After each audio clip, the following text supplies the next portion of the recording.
Sting is a new movie about a big old spider that's inside an apartment building, and it comes from the director of the Wormwood movies. So after raising an unnervingly talented spider in secret, 12-year-old Charlotte must face the facts about her pet and fight for her family's survival when the once charming creature rapidly transforms into a giant flesh-eating monster. When it comes to movies that are purposefully campy, in this case Sting absolutely is, there's different levels of this. I find that on the bottom, there's those sand sharks versus mega octopus movies. Sharknado is slightly above those. Somehow that movie chomped its way slightly higher up the food chain. Then there's movies that are somewhere in the middle, like Eight-Legged Freaks, which I would absolutely pair with Sting as a double feature. You eight-legged freaks!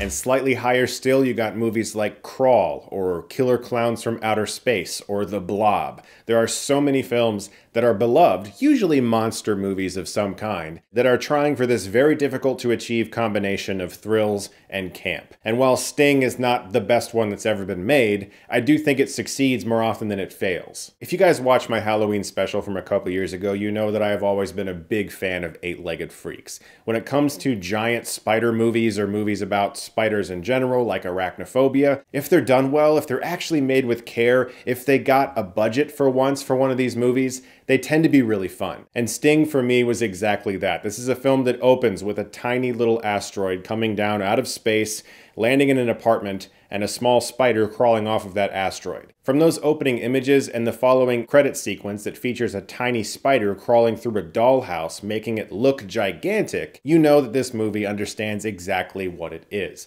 But it does try sometimes. The characters in the film are going through a legitimate family drama. You have a stepfather who isn't quite used to the fact that he has a stepdaughter and wondering if she's ever going to take him seriously and call him dad. You have the young girl Charlotte, who's taking care of this pet spider, not understanding exactly what it can do, who's going from being a little girl to a teenager, so she's feeling a lot of things right now too. Sometimes this more serious family drama part of Sting didn't really mesh for me with the spider in the air vents that's crawling around also killing people, because that part of the movie is very funny. There's also characters in the film that are hilarious. There's a tenant in the building who seems to know everything about spiders or animals in general, but he says everything with a completely straight face, almost robotic. And he got a lot of laughs for that. The funniest character in the movie is an exterminator who's very annoyed because he keeps coming back to this apartment building because a tenant in the building has short-term memory loss. Think Guy Pearce in Memento times 10. And she keeps hearing things crawling around in her air vents.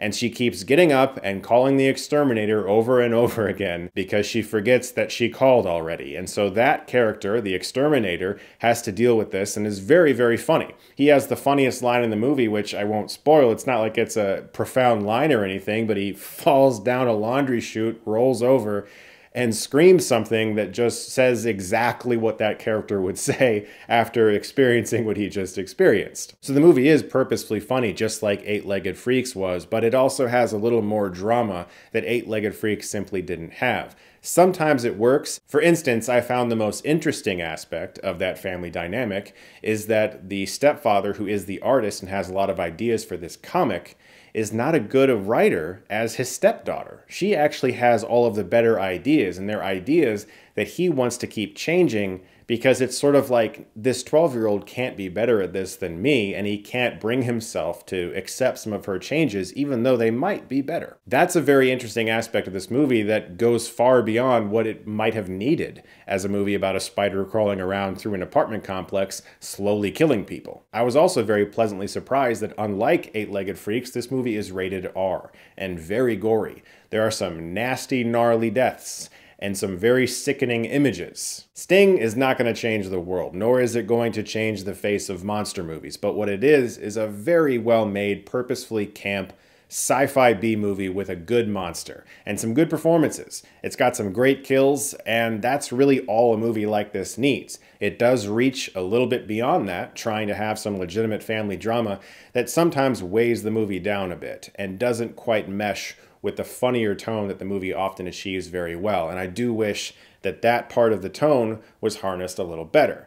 But this is one of the better big spider movies that I've ever seen. And where I tend to skip all of the mega shark, giant spider, tarantula movies, because why would I ever waste my time watching them?